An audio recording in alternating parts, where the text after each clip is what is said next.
মমতা বন্দ্যোপাধ্যায় নিজেই মেনে নিলেন তার দলের এই নেতারা হচ্ছে চোর, চিটিংবাজ, রাহাজানি করা লোকজন। তা যদি হয়, তৃণমূলের নেতারা, কাউন্সিলররা যখন রাস্তা দিয়ে যাবেন তখন নিশ্চয়ই জনগণ বলবেন এই চোর, এই চিটিংবাজ।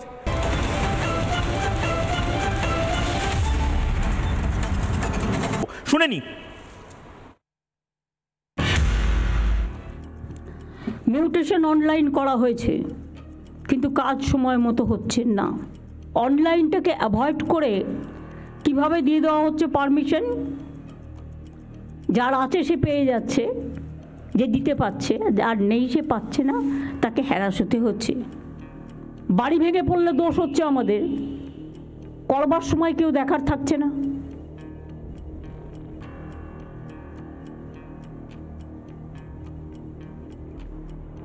ভাঙা বাড়ির অনেকবার নোটিশ দিয়েছে কলকাতা কর্পোরেশন, আমি জানি, বড় বাজার থেকে শুরু করে অনেক জায়গায়, কিন্তু দে are not listening.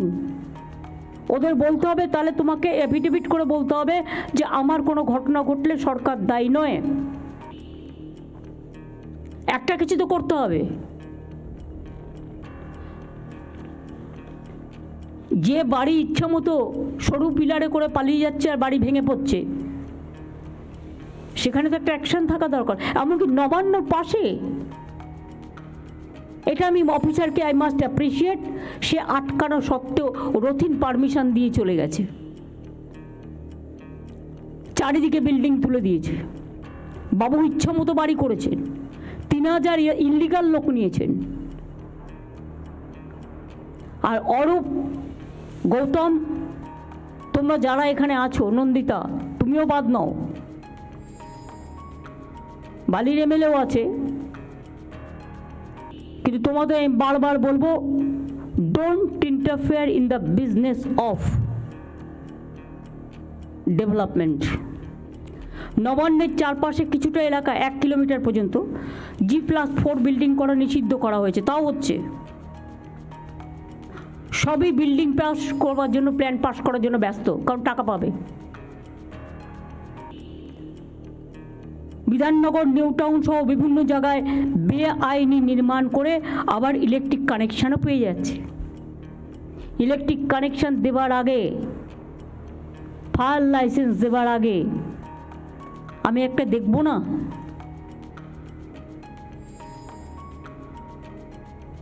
Let them submit all the paper on online, no problem. একটা অনলাইন পোর্টাল আমাদের অনেক ছিল, কিন্তু যদি কার্যকরী না হয়ে থাকে, আরও স্ট্রং রাব ভাষায় করো, যে ভাষাটা শুনলে কথা হবে। অব্র, কেসটা কি বলো তো? মানে আমি বুঝতে পারছি না, মানে তুমি কিভাবে এটাকে ভেঙে ভেঙে কাটাছেড়া করবে? একটা ফিল্মের ডায়লগ মনে পড়ে যাচ্ছে, কতই রঙ্গ দেখি দুনিয়ায়। ময়ূকদা, আমরা যখন ইংলিশ অনার্স পড়তাম তখন আমরা ক্রিস্টোফার মার্লো, শেক্সপিয়ার, এনারদের অনেক লেখনী পড়েছি। আমরা বাংলায় একই কলেজে, একই ক্লাসরুমে, একটু বড় একটু ছোট। একদম একদম, তুমি আমার সিনিয়র। আমরা পড়েছি, আমরা দেখেছি যে বাংলাতেও রবীন্দ্রনাথ ঠাকুর থেকে শুরু করে ডিএল রায় থেকে শুরু করে কত এরকম লেখক রয়েছেন। আমরা একসময় বঙ্কিমচন্দ্রের সময় থেকে আজকে রাজপুত্রচন্দ্রের সময় হয়তো চলে এসেছি, সেটা হলে ঠিক ছিল, কিন্তু বাংলার প্রশাসনে এই অবস্থা হবে সেটা থেকে তো সত্যিই বলতে হচ্ছে কতই রঙ্গ দেখি দুনিয়ায়। আসলে এই ক্ষেত্রে মনে পড়ে যাচ্ছে যে স্যান্ডো ববিদা কি কথা বলেছেন কয়েকদিন আগে। স্যান্ডো ববিদা কি বলেছেন? স্যান্ডো ববিদা বলেছেন যে শহরের মানুষ খবর দেখে, তারা আপডেটেড থাকে, তাই তারা তৃণমূলের বিরুদ্ধে নাকি ভোট দিয়েছে। আর গ্রামের মানুষ নাকি সিরিয়াল দেখে, তারা আপডেটেড থাকে না, তারা নাকি তাই তৃণমূলকে সমর্থন করেছে। এবার আপনাকে কনটেক্সটে আনতে হবে, ভবানীপুর অ্যাসেম্বলি কনস্টিটিউয়েন্সির মধ্যে 5টা ওয়ার্ডে এই বিগত লোকসভা ইলেকশনে কিন্তু তৃণমূল কংগ্রেসের যা ভোট, তার থেকে বেশি বিজেপি ভোট পেয়েছে। ভবানীপুর অ্যাসেম্বলি মানে মুখ্যমন্ত্রী মমতা বন্দ্যোপাধ্যায়ের পাড়াই বলা চলে। তাহলে শহরের বুকে কিন্তু মানুষরা বুঝে গেছেন যে কোনো একটা 2 নম্বরই তৃণমূল কিন্তু সিস্টেম্যাটিকভাবে করছে। এবং একটা প্রশ্ন উঠছিল না যে সততার প্রতীক মুখ্যমন্ত্রী মমতা বন্দ্যোপাধ্যায় তো এটা বলছেন। তা আমি প্রশ্ন করব তৃণমূল সমর্থককে, ওনার কথায় তো এটাও পরিষ্কার হয়েছে যে ওপর থেকে নিচ অবধি তৃণমূল দলের পুরোটাই কিন্তু পচন ধরে গেছে, এবং দলের শীর্ষ নেত্রী হিসাবে এবং চিফ মিনিস্টার হিসাবে উনি দুভাবেই কিন্তু ফেইলিয়ার। কেন ফেইলিয়ার? আমি যদি ধরে নিই যে উনি নবান্নতে সিএম হিসাবে বসে এই প্রেস কনফারেন্সটা করেছেন, তাহলে তো উনি স্বরাষ্ট্রমন্ত্রীও বটে। তাহলে আমাদের রাজ্যের পুলিশ প্রশাসন কেন এই ধরনের বেআইনি কাজ, যেটা তৃণমূলের কাউন্সিলররা দিনের পর দিন করে চলেছে এবং পুলিশ মন্ত্রী নিজে অবগত, সেই নিরিখে এই কাউন্সিলরদেরকে অ্যারেস্ট করছে না বা অন্যান্য আইনি ব্যবস্থা নিচ্ছে না? এই গেল এক। আর দ্বিতীয়ত, উনি যদি এই কথাগুলো তৃণমূল নেত্রী হিসাবে বলে থাকেন, তাহলে ওনার কথাতেই পরিষ্কার তৃণমূল দলটার ওপর ওনার আর কোনো গ্রিপ বাকি নেই, ওনার কোনো কন্ট্রোলই নেই। তাই আজকে এভাবে পাবলিকলি একটা বার্তা দিতে হচ্ছে।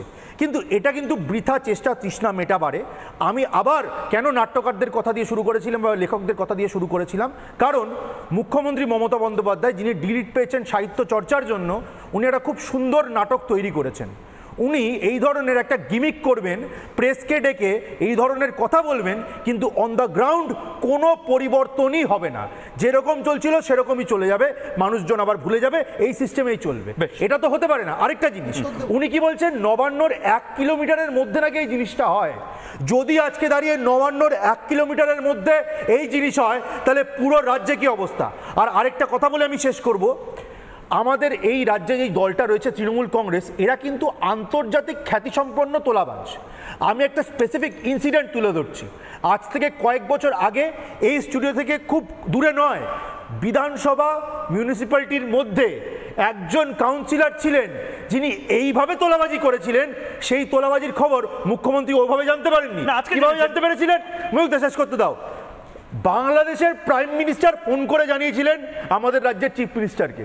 মানে আন্তর্জাতিক খ্যাতিসম্পন্ন তোলাবাজ সংগঠন হচ্ছে তৃণমূল কংগ্রেস। তারপর এই 6 মাস 1 বছর বাদে বাদে এই পাবলিক মিটিং এ বলে কি লাভ? কোনো তো অ্যাকশন নেওয়া হয়। নেতাজিকেও ডেকে দিতে বলেছিলেন, কোনো অ্যাকশন নেওয়া হয়। আমি দেবাশিসদার কাছে যাব না, একটু পরে আমি প্রথমে দেবাশিসদার প্রতিক্রিয়া নিয়ে নিই। কিন্তু দেবাশিসদা, আমি মমতা বন্দ্যোপাধ্যায় মানে আজকে একদম অভিধানের মতন যা যা যা আপনি বলবেন সব কিছু নিয়ে উনি বলিয়া গেছেন। মাস্টার অফ তোলাবাজ, আজকে মমতা বন্দ্যোপাধ্যায় মাস্টার অফ তোলাবাজ নিয়েও ওনার উক্তি আছে। আমি একবার দেখে নেব।